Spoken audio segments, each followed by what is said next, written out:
ارشاد ربانی ہوا، هل يستوي الذين يعلمون والذين لا يعلمون۔ رب نے کیا ارشاد فرمایا؟ هل يستوي الذين يعلمون والذين لا يعلمون۔ کیا فرمایا؟ کیا برابر ہیں جاننے والے اور نہ جاننے والے؟ کیا برابر ہیں جاننے والے اور نہ جاننے والے؟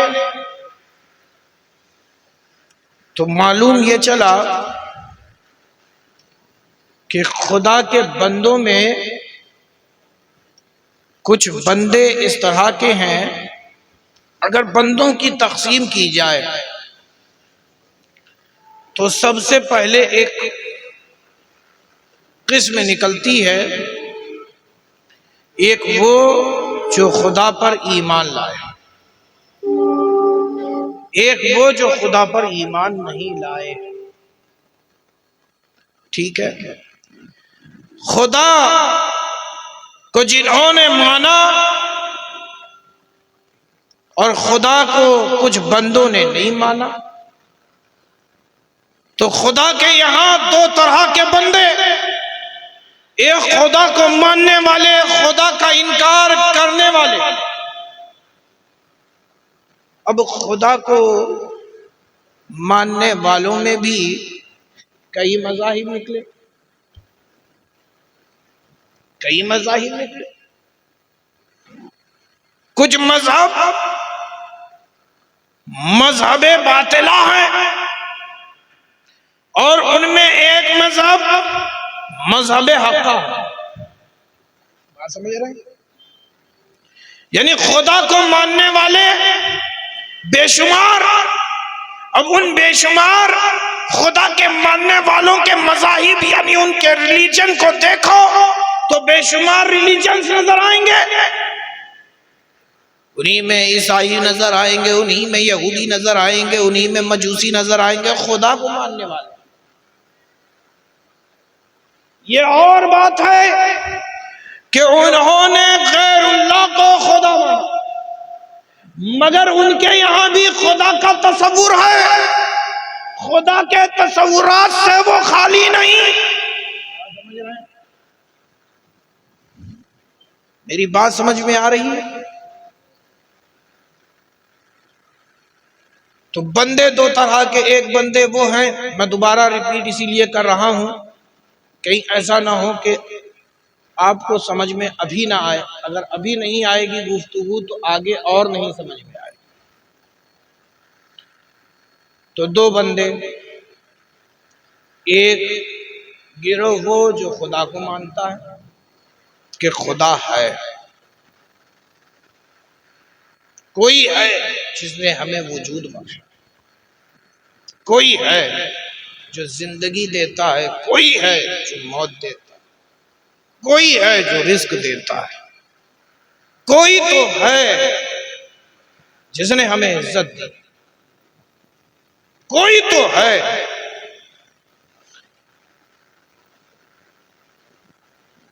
تو جو یہ کہتا ہے تو ان کے یہاں بھی بہت سے مذاہب، ان میں یہودی بھی ہیں، ان میں عیسائی بھی ہیں، ان میں ہنود بھی ہیں، ان میں ہی بدھزم ہے، انہی میں جینزم ہے، بہت سے ریلیجنز ہیں، مگر ان ریلیجنز میں مذہب حقہ پہ کون ہے؟ کس کا مذہب حق ہے؟ تو یہ مجھ سے نہ پوچھو بلکہ اپنے رب سے پوچھو، اے رب کون سا مذہب تیرے نزدیک حق ہے؟ تو اللہ نے ارشاد فرمایا ان الدین عند اللہ الاسلام۔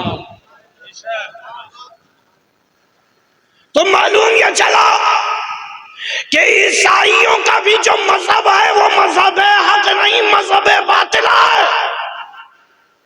بات سمجھے؟ کیسے باطل؟ عیسائیوں کا عقیدہ ہے، عیسائیوں کا نظریہ ہے کہ خدا ہے، اور حضرت عیسیٰ خدا کے نعوذ باللہ من ذالک خدا کے بیٹے ہیں۔ باطل؟ ارے خدا تو وہ ہے جو جسم و انسانیت، جو جسم اور روح سے پاک ہو۔ اللہ جسم اور روح دونوں سے پاک ہے، خالی یہ نہیں کہ اللہ جسم سے پاک ہے، اللہ روح سے بھی پاک ہے، اللہ روح سے بھی پاک۔ آپ کہیں گے کہ روح سے پاک کیسے؟ میں آپ کو ایک مثال دے دوں، اللہ ہی کے لفظ کن سے مارز وجود میں روحیں آئیں، تو روحوں کا وجود پہلے نہ تھا، اس کا وجود پہلے نہ تھا جس کا وجود اس کے امر سے ہو، تو وہ فانی ہے، اور اللہ کو فنا نہیں۔ اللہ تبارک و تعالی جسم سے بھی پاک، اللہ روح سے بھی پاک۔ اسی وجہ سے یہ کہا گیا کہ اللہ تبارک و تعالی جنس و جنسانیت سے بھی پاک ہے۔ جس کا جسم نہیں، جس کی روح نہیں، تو پھر اس کے جنس ہم جنس کون ہو؟ پھر اس کے ہم جنس کون ہو؟ اس کا ہم پلہ کون ہو؟ اس کا ہم رتبہ کون ہو؟ ہمارا خاندان ہوتا ہے، اللہ اپنے خاندان سے پاک ہے۔ بات سمجھ رہے ہیں؟ تو عیسائیوں نے یہ عقیدہ رکھا کہ عیسیٰ روح اللہ معاذ اللہ نعوذ باللہ من ذالک خدا کے بیٹے ہیں۔ اس عقیدے نے انہیں باطل کر دیا۔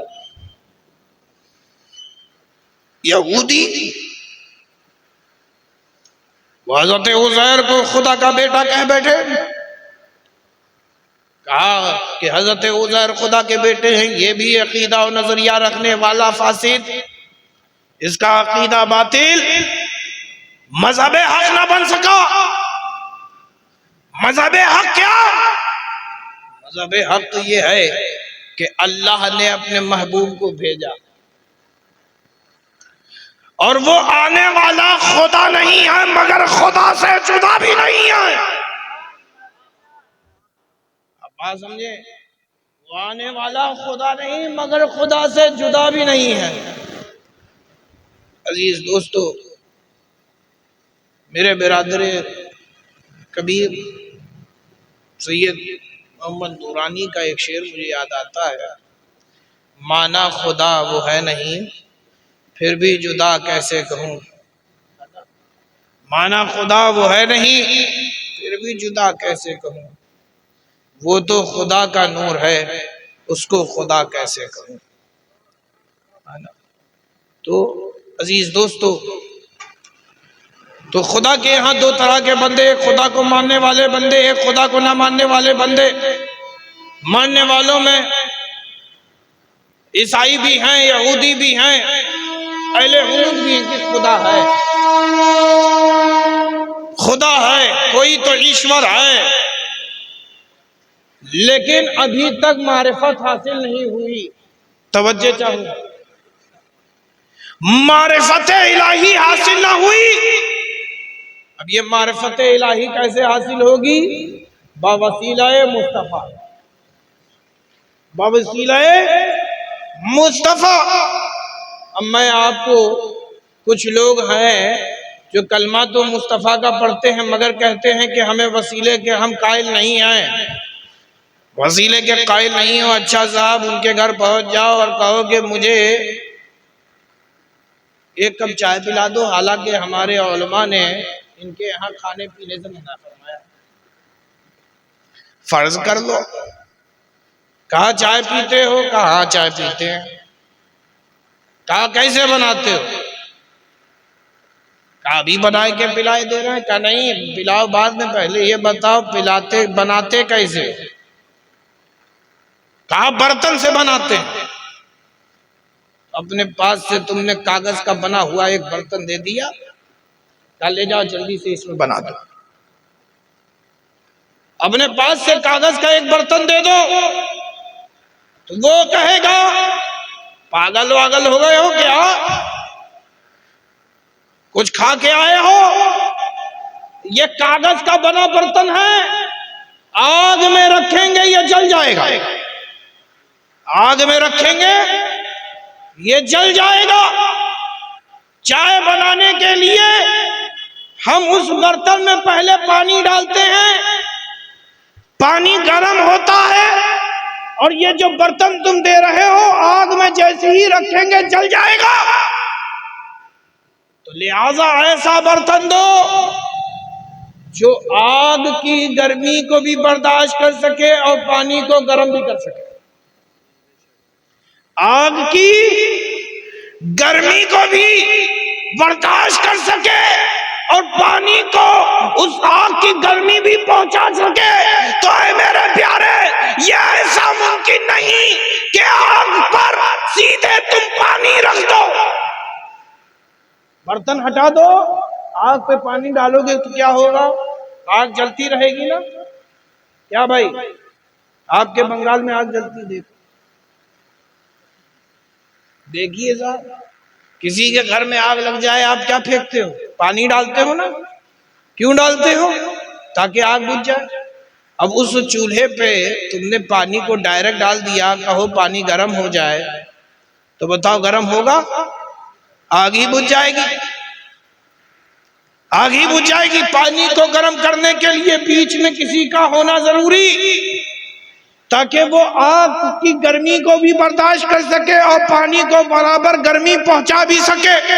اسی لیے ہمارے یہاں اہل سنت کے یہاں ہم وسیلے کے قائل ہیں، تاکہ کوئی ہمارے درمیان ایسا ہو، ہمارے خدا کے درمیان ایسا ہو کہ خدا سے لے بھی سکے اور بندے کو پہنچا بھی سکے.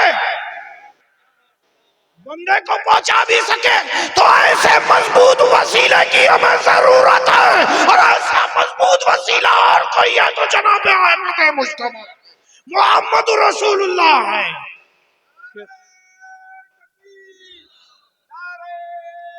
مولانا شاہ جہاں اشرف آ چکے ہیں، مختصر میں اپنی بات کہہ رہا ہوں.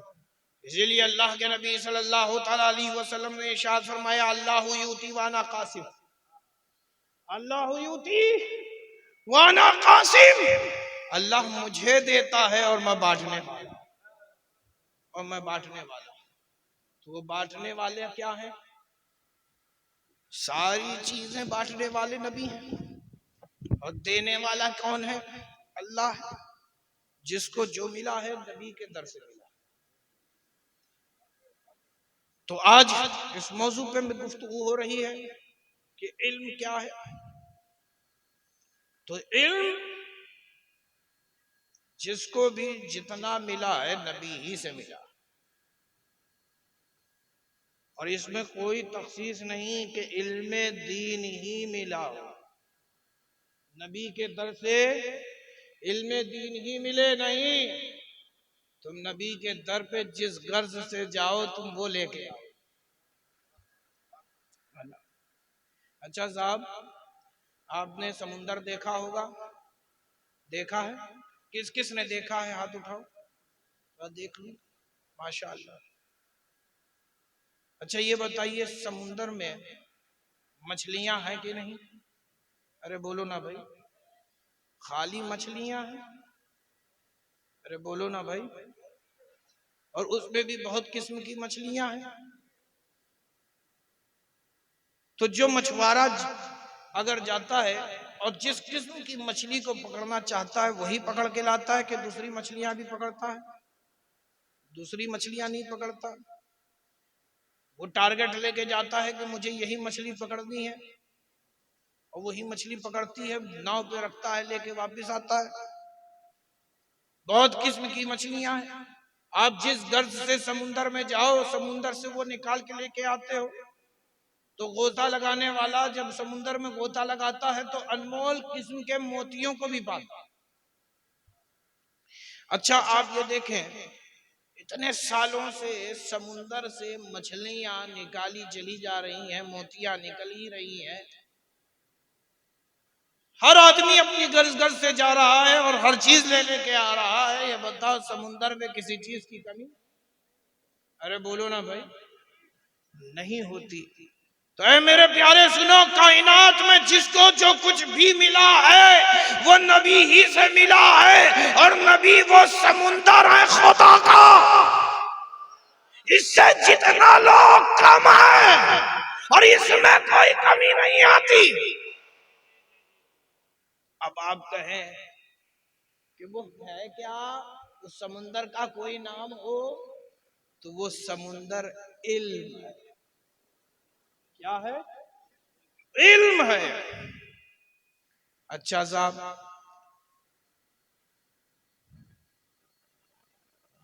اب آپ دیکھیں، میں آپ کو ایک بات اور عرض کر دوں. قرآن مقدس میں 7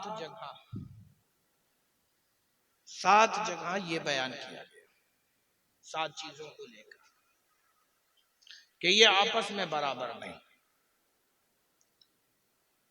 ان میں سے ایک آیت یہ ہے، هل يستوي الذين يعلمون والذين لا يعلمون. اللہ تبارک و تعالیٰ نے ارشاد فرمایا کہ عالم اور جاہل برابر نہیں. اللہ تبارک و تعالیٰ نے ارشاد فرمایا کہ خبیث اور طیب برابر نہیں. اللہ تبارک و تعالیٰ نے ارشاد فرمایا کہ اندھا اور اخیارہ آپس میں برابر نہیں. اللہ تبارک و تعالیٰ نے ارشاد فرمایا کہ تاریکی اور روشنی آپس میں برابر نہیں. اللہ تبارک و تعالیٰ نے ارشاد فرمایا کہ دوزخی اور جنتی آپس میں برابر نہیں، آپس میں برابر نہیں. اور انہی میں ایک آیت یہ ہے، هل يستوي الذين يعلمون والذين يعلمون. کیا جاننے والے اور نہ جاننے والے برابر ہیں؟ اچھا، اب آپ دیکھیں کہ مساوی نہیں، برابر نہیں. اب میں ایک بات عرض کر دوں کہ علم کا لغوی معنی کیا ہے اور علم کی تعریف کیا اہل علم نے کی ہے. سماعت کریں گے بھائی؟ بس اسی کے بعد میں اپنی گفتگو کو چھوڑ دوں گا. علم کا لغوی معنی ہے جاننا. علم جاننا. انگریزی میں اسے کہتے ہیں نالج. بس یہی اس کا لغوی معنی ہے. اب جاننا، اور یہ بندوں کا فریضہ ہے کہ جانے. اسی لیے مولانا جمشید اشرفی صاحب نے یہ بات عرض کی کہ علم دین حاصل کرنا ہر مرد و زن پر عورت فرض ہے. حدیث پیش کی. جاننا ضروری ہے، کیونکہ علم ہی کے ذریعے انسان کو نفع حاصل ہوتا ہے اور علم ہی کے ذریعے نقصان. علم حاصل کرے گا تو نفع، علم حاصل نہ کرے گا تو نقصان. مثال کے طور پر آپ کی سمجھ کے لیے میں آپ کے سامنے ایک مثال دیتا ہوں. ایک 2.5 سے 3 سال کا بچہ ہے، اس کے سامنے ایک بکری رکھ دی گئی. تو وہ بچہ کیا کرتا ہے؟ اس بکری کے کبھی کان نوچتا ہے، کبھی بکری کے بال نوچتا ہے، کبھی بکری کا ٹانگ کھینچتا ہے. ایسے ہی تو کرتا ہے نا. کبھی کان نوچا، کبھی بال نوچا، کبھی ٹانگ کھینچا. 2.5 سے 3 سال کا بچہ.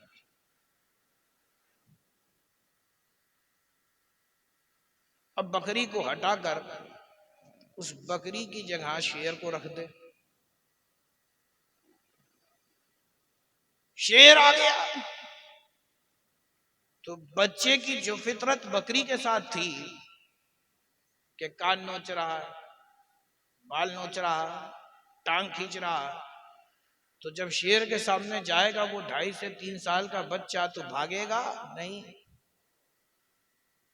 اس کے بھی وہ چاہے گا کہ کان نوچ لوں، اس کے بھی چاہے گا کہ بال نوچ لوں، اس کے بھی چاہے گا کہ ٹانگ کھینچ لوں.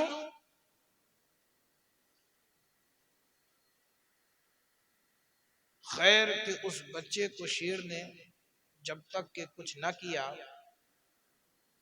وہ ایسا کرے گا، ایسا چاہے گا. لیکن پیارے سنو، اگر ہمارے تمہارے سامنے اگر شیر آ جائے تو تم اس کے قریب جا کے اس کا کان نوچو گے؟ ارے بولو نا بھائی، اس کا بال نوچو گے؟ ٹانگ کھینچو گے؟ کیا کرو گے؟ بھاگو گے. تو یہ بھاگو گے کیسے؟ کیوں بھاگ رہے ہو؟ ڈر کی وجہ سے. اور یہ ڈر کیوں لگا؟ جان لیا تم نے کہ یہ شیر ہے، شیر اس کی عادت ہے چیر پھاڑ کر کھانے کی. کہیں ایسا نہ ہو کہ یہ ہمیں چیر پھاڑ کر کے کھا جائے. تو جب تک وہ بچہ تھا وہ شیر کے بھی کان اور بال اور ٹانگ کو کھینچ سکتا تھا. لیکن جب وہ بچہ جوان ہوا تو اسے علم ہو گیا کہ یہ شیر ہے، شیر یہ انسانوں کو بھی کھا لیتا ہے. تو اس کے دل میں شیر کا خوف پیدا ہوا. شیر کا خوف پیدا ہوا. عزیز دوستو، تو معلوم یہ چلا کہ اس بچے کو نہیں معلوم تھا کہ شیر اسے نقصان بھی پہنچا سکتا ہے. لیکن جب جان گیا تو اس سے بھاگتا. جب جان گیا تو اس سے بھاگتا ہے. اے میرے پیارے، علم حاصل کرو، اور اگر تم علم حاصل کرو گے تو تم جانو گے اپنے رب کے بارے میں، اپنے رب کے بارے میں. اور جب تم جان جاؤ گے کہ تمہارا رب وہ رب ہے کہ اگر وہ چاہے تو تمہیں دوزخ میں ڈال، جہنم کی آگ تمہارا مقدر بنا دے. غافل ہو، رب کو نہیں جان رہے، جو چاہو سو کر رہے ہو. لیکن ایک دن ایسا ضرور آئے گا کہ تم جان جاؤ گے، اور اس روز جب تم جانو گے تو سوائے نقصان کے اور کچھ نہیں ہوگا. اگر چاہتے ہو کہ اس علم سے تمہیں نفع حاصل ہو تو اے میرے پیارے علم حاصل کرو. آج بڑے افسوس کے ساتھ ہمیں کہنا پڑتا ہے کہ ہم وہ قوم مسلم ہیں کہ ہمارے ہی لیے یہ آیت نازل ہوئی تھی، اقرأ باسم ربک الذی خلق. یہ پہلی وحی ہمارے نبی صلی اللہ تعالی علیہ وسلم پر نازل ہوئی. یہ پہلی آیت جو نبی کے سینہ اطہر پر نازل ہوئی وہ ہے اقرا، پڑھو اپنے رب کے نام سے. لیکن آج بڑے افسوس کے ساتھ کہنا پڑتا ہے کہ ہم نہ خود پڑھ رہے ہیں نہ اپنے بچوں کو پڑھا رہے ہیں. اے میرے پیارے، خود بھی تعلیم حاصل کرو اور اپنے بچوں کو بھی علم دین سے آراستہ کرو. اور میں آپ کو ایک چیز بتاؤں، ایک سوال میں آپ سے چلتے چلتے پوچھنا چاہتا ہوں. حضور اشرف الاولیاء کو آپ نے دیکھا ہے کہ نہیں دیکھا؟ بہت سے ہیں جنہوں نے نہیں دیکھا، وہ حضور تاج الاولیاء کو دیکھ رہے ہیں. آپ کے درمیان آتے رہے، ایسی ہی باتیں کرتے رہے. میں آپ سے ایک چیز پوچھنا چاہتا ہوں کہ آپ نے حضور اشرف الاولیاء سے فائدہ اٹھایا؟ تاج الاولیاء سے فائدہ اٹھایا؟ آپ کہیں گے ہاں حضرت ہم نے فائدہ اٹھایا. کیسا فائدہ اٹھایا؟ کہ حضرت ہم بیمار تھے، جانتے ہیں حضرت نے دم کر دیا، ہمیں شفا حاصل ہوئی. ہم بے اولاد تھے، حضرت کے پاس گئے، اولاد کی دعا کر دی، دیکھیے ہماری گود بھر گئی. جن نے پکڑ رکھا تھا حضرت نے نگاہ غضب ڈال دی، جن جل گیا. کاروبار میں خسارہ ہو رہا تھا، حضرت نے ہاتھ اٹھا کے دعا دے دی، آج ہم بڑے کامیاب ہیں. یہ صحیح فائدہ اٹھانا نہیں. آپ فائدہ اٹھانا چاہتے ہو حضور اشرف الاولیاء کی ذات سے، حضور تاج الاولیاء کی ذات سے، تو میں آپ کو بتا رہا ہوں کہ اصل فائدہ کیسے اٹھاؤ گے. حضور اشرف الاولیاء نے چلتے چلتے آخری میں ایک ادارہ قائم کیا، وہ ہے مخدوم اشرف مشن. تم اور کیا فرمایا؟ بہت سے لوگ فرماتے ہیں تم مخدوم اشرف مشن کو دیکھتے رہو گے، مجھے دیکھتے رہو گے، ہے نا؟ اور اس سے مراد بہت سے لوگوں نے یہی کیا کہ آپ صدقہ و خیرات کرتے رہنا، ادارے کو دیکھنا ہے. نہیں پیارے، یہ تو اپنی جگہ ہے ہی ہے. بنگال کو کیوں چنا، ادارہ کیوں قائم کیا؟ آپ کے اس گاؤں میں آئے یہ ادارہ مخدوم اشرف مشن سے پہلے قائم کیا. کیوں؟ یہ اس بات کی طرف اشارہ ہے کہ تم ان اداروں میں آتے رہنا اور ان علماء کی صحبت میں بیٹھتے رہنا. تمہیں ان علماء کی صحبت میں بیٹھنا تمہیں نفع پہنچائے گا، تمہیں فائدہ پہنچائے گا، اور تمہیں جب یہ فائدہ حاصل ہوگا تو تم پھر برائیاں نہیں کرو گے، گناہ کی طرف مائل نہیں ہوگے، بلکہ نیک راستے پر چلو. اے میرے پیارے، کہنا یہی ہے کہ علم دین حاصل کرو. میں آپ سے ایک چیز پوچھنا چاہتا ہوں، ذرا ایمانداری سے بتائیے گا کہ اس ادارے میں کن کن حضرات نے چندہ دیا ہے کبھی زندگی میں؟ ہاتھ اٹھا کے بتائیں. مخدوم اشرف مشن میں دیا ہے، کس کس نے دیا؟ ہاتھ اٹھا کے بتائیں. ماشاءاللہ، آپ نے ہاتھ اٹھائے. اچھا، ایک چیز مجھے ذرا ایمانداری سے بتائیے، کتنوں کو آتا ہے قرآن مقدس پڑھنا؟ قرآن کس کو پڑھنا آتا ہے؟ ارے بھائی، میں پوچھ رہا ہوں آپ سے، قرآن شریف آپ پڑھ لیتے ہیں؟ کتنے لوگ پڑھ لیتے ہیں؟ میں تقریر نہیں کر رہا ہوں، بس پوچھ رہا ہوں. پھر آپ کو میں طریقہ بتاؤں گا نا. آپ کیوں ڈرتے ہو؟ ہاتھ اٹھا کے بتاؤ، کتنوں کو آتا ہے قرآن پڑھنا؟ ہاتھ اٹھا کے بتاؤ. اچھا یہی بتا دو، قرآن شریف کس کے گھر گھر میں ہے؟ ہاتھ اٹھا کے بتاؤ، کس کے گھر میں قرآن شریف؟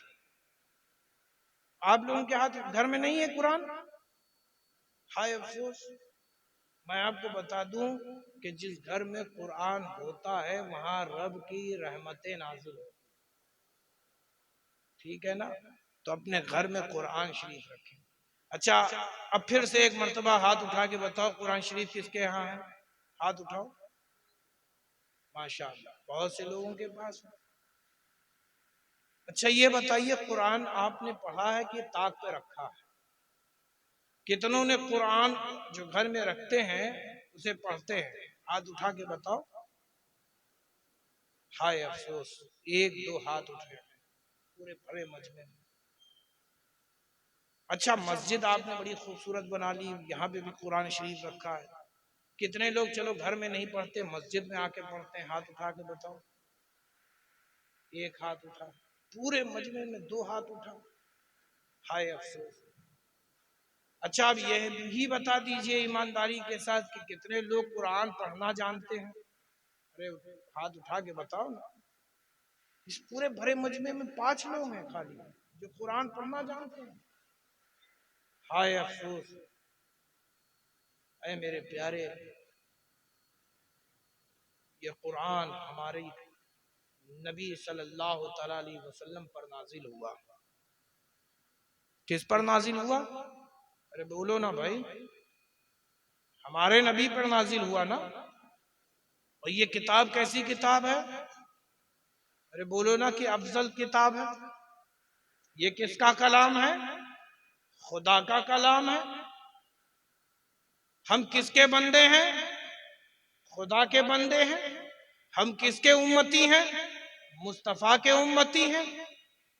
اے میرے پیارے، ہم خدا کے بندے ہیں مگر خدا کا کلام نہیں پڑھتے. ہم مصطفیٰ جان رحمت کے امتی ہیں مگر وہ کلام نہیں پڑھتے جو سینہ مصطفیٰ پر نازل، جو اللہ کے رسول نے ہمیں دیا. اے میرے پیارے، میں ایک چیز آپ کو ایک بس آخری حدیث ایک بیان کر دوں. اللہ کرے کہ آپ کے سینے میں بھی اللہ دلوں کو ہدایت کی طرف مائل فرما دے اور دلوں کے دروازوں کو کھول دے. کس کو معلوم ہے کہ اسے موت آنی ہے؟ مرنا کس کس کو ہے؟ ہاتھ اٹھا کے بتاؤ نا. سب کو مرنا ہے، ایک نہ ایک دن تو مرنا ہے. بغل میں ہی قبرستان ہے نا. میں ایک چیز آپ کو ایک چیز بس بتائیے کتنے لوگ چاہتے ہیں کہ ان کی قبر روشن ہو؟ ارے ایمانداری سے ہاتھ اٹھا کے بتاؤ نا، ہاتھ اٹھاؤ، آپ نہیں چاہتے ہو؟ ماشاءاللہ سب چاہ رہے ہیں کہ قبر روشن ہو۔ اچھا آپ ذرا ایمانداری سے بتانا، یہ جلسہ گاہ میں جو روشنی ہے وہ کیسے ہوئی؟ آپ بتاؤ نا، یہ جو ٹیوب لائٹ لگی ہے اس کی وجہ سے ہوئی کہ نہیں ہوئی؟ بلب لگا ہے، روشنی کے لیے لگا ہے، اس کی وجہ سے ہوئی نا؟ یہ بتائیے آپ لوگ آ گئے یہاں بیٹھ گئے تب یہ لگا یا پہلے سے لگا؟ پہلے لگا نا؟ ایسا تو نہیں کہ آپ پہلے آ گئے ہو، اندھیرا ہو، پھر اس کے بعد روشنی لائی گئی ہو، ایسا ہے کیا؟ کیوں آپ نے پہلے اس روشنی کا انتظام کیا؟ تو جواب آئے گا حضرت بات یہ ہے کہ ہمیں اندھیرے سے خوف لگتا ہے، ہمارا جی گھبراتا ہے اور اچھا نہیں لگتا، ہم چاہتے ہیں کہ ہمیں روشنی حاصل۔ کیوں بھائی؟ اور قبر ایک ایسی تاریخ گفا ہے، قبر ہے جو اندھیری ہوگی، اس اندھیری قبر میں ہمیں تمہیں لٹایا جائے گا۔ ہمیں زمین پر جب تک ہم رہے اندھیرے سے ڈرتے رہے، زمین میں پہنچے تو اندھیرا پیارا لگے گا نہیں، وہاں بھی ہمیں چاہیے ہوگی روشنی۔ تو اے میرے پیارے، ایک حدیث رسول سن لو، اگر چاہتے ہو کہ تمہاری قبر میں روشنی ہو، اللہ کے رسول صلی اللہ تعالی علیہ وسلم نے ارشاد فرمایا کہ کچھ مومنین ایسے ہوں گے کہ جب انہیں قبر میں لٹایا جائے گا، اور جب قبر میں انہیں لٹایا جائے گا، وہ تاریخ قبر ہوگی، اندھیری قبر ہوگی، تو خدا کے حکم سے ایک نور اس کے سرہانے آ جائے، اس کے آنے سے قبر روشن ہو جائے گی۔ اصحاب مصطفیٰ نے سنا تو کہا سبحان اللہ، قبر روشن ہو جائے گی۔ پھر اس کے بعد اللہ کے نبی صلی اللہ تعالی علیہ وسلم ارشاد فرماتے ہیں کہ وہ اس مومن بندے کے لیے دعائے استغفار کرے، یعنی وہ نور خالی قبر کو روشن نہیں کرے گا، بلکہ اس بندے کے لیے توبہ و استغفار کرے گا، معافی چاہے گا، رب کے حضور دعا کرے گا کہ اے اللہ اس بندے کو بخش دے۔ تو صحابہ کے دل میں یہ سوال پیدا ہوا کہ وہ نور کیسا نور ہوگا کہ جس کے آنے سے قبر روشن ہو جائے گی اور وہ ہمارے لیے دعائے استغفار کرے گا۔ اس محسن کو ہم جان تو لیں کہ جو ہم پر احسان کر رہا ہے۔ تو اللہ کے نبی صلی اللہ تعالی علیہ وسلم نے ارشاد فرمایا وہ کوئی اور نہیں بلکہ تمہارا وہ قرآن پڑھنا ہوگا جو تم زمین پہ پڑھا۔ قرآن آئے گا، اس کے آنے سے قبر تمہاری روشن ہو جائے گی اور وہ تمہارے لیے دعائے استغفار کرے گا، تمہاری اولادیں کرے نہ کرے کیا پتہ۔ اے میرے پیارے، کچھ ایسا کام کر کے جانا چاہیے کہ رہتی دنیا تک وہ ہمارے لیے استغفار کرتا، ہمارے لیے توبہ و استغفار کرتا رہے، رب کے حضور معافی مانگتا رہے۔ تو وہ اگر چاہتے ہو تو وہ قرآن ہے، حدیث کی روشنی سے بتا رہا ہوں، قرآن پڑھو۔ قرآن، میں آپ کو ایک اور مزے کی بات بتا دوں، یہ جو قرآن ہے نا جسے آپ نے اپنے گھر میں رکھا ہوا ہے طاق کی زینت بنا کر، اس کو کبھی اٹھائیے، اس پہ جو گرد و غبار لگ گئی ہو تو محبت سے اسے صاف کیجیے اور اس کی جلد کو کھولیے اور صفحے پہ کو دیکھیے، جو آیات قرآنیاں لکھی ہوئی ہیں ان آیات کو دیکھیں گے اور ہاتھ میں قرآن شریف ہوگا تو میں آپ کو بتا رہا ہوں حدیث کی روشنی میں، حدیث کے مضمون میں، کہ جس نے قرآن کی ایک آیت بھی پڑھی تو اس پر ثواب، اس پر ثواب، قرآن کا اٹھانا بھی ثواب، اور آیات قرآنی کو دیکھنا بھی ثواب. آپ نہیں پڑھ رہے ہو، نہیں پڑھنا جانتے ہو نا، آپ نے اٹھا لیا، اس پر بھی اللہ آپ کو اجر و ثواب عطا فرمائے. آپ نے کاغذ کھولا، الحمدللہ رب العالمین لکھا ہوا ہے، ادھر لکھا ہوا ہے الف لام میم ذالک الکتاب لا ریب فیہ لکھا ہوا ہے، پھر پیچھے پڑھ لیے. ٹھیک ہے، پلٹتے چلے جائیے، پورا قرآن ناس تک آپ پہنچ جائیے. آپ انگلی پھیرتے چلے جائیے گا، انگلی پھیرتے ہوئے چلے جائیے، انگلی پھیرتے ہوئے چلے جائیے. تو اللہ تبارک و تعالی ہر ہر ہر حرف پر جس پر آپ کی انگلی رکھ دی گئی ہوگی، اللہ ہر حرف کے بدلے بھی آپ کو نیکیاں عطا فرمائے. ایک حرف کے بدلے آتا ہے روایتوں میں کہ ایک حرف کے بدلے اللہ تبارک و تعالی 10 نیکیاں عطا فرماتا ہے. کتنی نیکیاں؟ 10 نیکیاں عطا فرماتا ہے. اب مثال کے طور پر آپ نے کیا کہا؟ الحمدللہ. ٹھیک ہے، تو کتنے حروف ہوئے؟ الف، ٹھیک ہے، لام 2، ہا 3، میم 4 اور دال 5. صرف اسی الحمد میں ہی اللہ تبارک و تعالی نے آپ کے اس الحمد کہنے پر کتنی نیکیاں عطا فرمائیں؟ ارے بولو نا بھائی، 50. اور مزے کی بات بتاؤ، یہ تو آپ نے زبان سے پڑھا تو 50، اور جو انگلی رکھی ہے الحمد پر، اس انگلی رکھنے پر بھی اللہ آپ کو اتنی ہی نیکیاں عطا فرما رہا. اور جو نگاہوں سے آپ نے اس الحمد کو لکھے ہوئے دیکھا، اس دیکھنے کی برکت سے بھی اللہ آپ کو اتنی ہی نیکیاں عطا فرما رہا. اب ذرا سوچ لو، ایک ایک حرف کو پورے قرآن کو ایک ساتھ جوڑ لو، پورا قرآن آپ نے ہاتھ میں لیا ہوا ہے، تو بتاؤ اللہ کتنا تمہیں نیکیاں عطا. ہم تم ایک نیکی کرتے ہیں اور سوچتے ہیں کہ یہ رب تبارک و تعالیٰ اسے قبول فرمائے گا. پیارے، نیکی جب رب کی بارگاہ میں قبول ہوتی ہے تو اللہ نیکیوں کا ثواب عطا فرماتا ہے.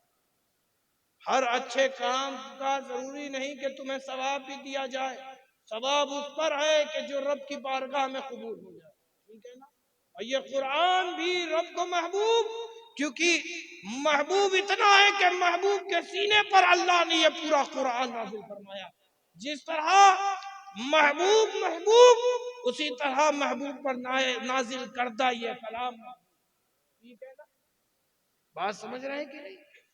اس کی ایک وجہ بھی آپ کو میں بتائے دے رہا ہوں. 4 آسمانی کتابیں ہیں جو بڑی مشہور ہیں. کون کون سی؟ توریت ہیں، زبور ہیں، انجیل ہیں اور قرآن. اور یہ چاروں کیا ہیں؟ خدا کا کلام. اب آپ دیکھیں، ایک کلام دوسرے کلام پر افضل کس بنا پر ہو رہا؟ یہ کبھی دیکھا ہے کہ معاذ میاں کی تقریر معاذ میاں کی تقریر سے بہتر؟ ایسا ہے کیا؟ تقابل دوسری ذات سے ہوتی ہے. معاذ میاں کی تقریر سے بہتر معاذ میاں کے والد حضور تاج الاولیاء کی تقریر ہے نا؟ حضور تاج الاولیاء کی تقریر سے کم تر معاذ میاں کی تقریر ہے. تو بات سمجھ میں آتی ہے، لیکن یہ نہیں سمجھ میں آتا کہ معاذ میاں کی تقریر اور ماضی میاں کی تقریر سے اچھی اور خراب ہو. ایسا نہیں. تو یہاں افضلیت کلام کو بھی جو حاصل ہوئی ہے، یہ قرآن افضل دوسرے کتابوں پر اس لیے ہے کیونکہ یہ قرآن سینہ مصطفیٰ پر نازل ہو رہا ہے.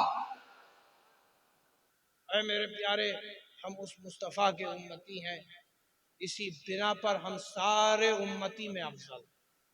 ٹھیک ہے نا؟ ہم تم افضل ہیں، دیگر جو امتیں سابقہ گزری ہیں ہم ان سے افضل ہیں. اے میرے پیارے، لیکن ہم افسوس کے ساتھ ہمیں کہنا پڑتا ہے کہ ہم بھول چکے ہیں، اپنے رب کو بھی بھول چکے ہیں، اپنے رسول کو بھی بھول چکے ہیں، رسول پر نازل کردہ قرآن کو بھی بھول چکے ہیں، قرآنی تعلیمات کو بھی بھول چکے ہیں. ہمیں تمہیں چاہیے کہ قرآن کی تعلیم حاصل کریں، ٹھیک ہے نا؟ اب آپ یہ کہیں گے کہ عمر بہت زیادہ ہو گئی ہے ہماری، میں آپ کو ایک حدیث اور سنائے دیتا ہوں۔ ایک صحابی بڑے بیمار ہوئے، بستر علالت پر تھے، اللہ کے رسول صلی اللہ تعالیٰ علیہ وسلم عیادت کے لیے گئے، اور اس صحابی رسول نے اللہ کے رسول صلی اللہ علیہ وسلم سے ارشاد فرمایا کہ اللہ کے محبوب، مجھے اس آخری لمحے میں کچھ ایسی نصیحت فرما دے جو ہمارے لیے فائدے مند ہو۔ کیا فرمایا اللہ کے رسول نے؟ کہا اے صحابی رسول، تم چاہتے ہو کہ تمہیں نفع حاصل ہو تو تمہارے لیے یہ بہتر ہے کہ جو وقت تمہیں ملا ہے تم اسے بستر پر نہ گزارو بلکہ راہ خدا میں گزارو، یعنی علم دین حاصل کرو، اور جو علم دین حاصل کرتے ہوئے راہ خدا میں مر جاتا ہے تو پھر اسے اللہ تبارک و تعالی مقام شہادت عطا فرماتا ہے۔ کیا عطا فرماتا ہے؟ مقام شہادت عطا فرماتا ہے۔ میں بس ایک آخری واقعہ بیان کر کے اپنی بات کو سے آپ کے درمیان سے رخصت ہو جاؤں گا۔ ایک بھیا تھی، وہ قبرستان گئی ایک لاش کو لے کر، اور قبر کھودنے والے سے کہا بھئی یہ ہمارے گھر کی میت ہے، اسے دفنا دو۔ بہرحال قبر کھودنے والے نے قبر کھودا، اب جو کھودا تو اس میت کو اس قبر میں لٹا دیا۔ اب جو بڑھیا نے دیکھا کہ قبر میں لٹا دیا ہے تو بڑھیا لوٹنے لگی، لیکن ادھر قبر کھودنے والے کا حال یہ ہو گیا کہ قبر تو تیار کی، مگر جب میت کو لٹایا قبر میں تو قبر دیکھتے ہی دیکھتے وہ کشادہ ہو گئی، کشادہ قبر ہو گئی، اسی کے آنکھوں کے سامنے قبر کشادہ ہو گئی۔ بڑی حیرت ہوئی کہ یہ کیسی بات ہے۔ بہرحال کچھ سال گزرے، پھر وہی عورت اس قبرستان میں پہنچی اور اسی قبر کھودنے والے سے کہا یہ میرے گھر کی میت ہے، اسے دفنا دو۔ قبر کھودی، تیار کیا، لیکن جب اس میت کو اب جب رکھنے لگا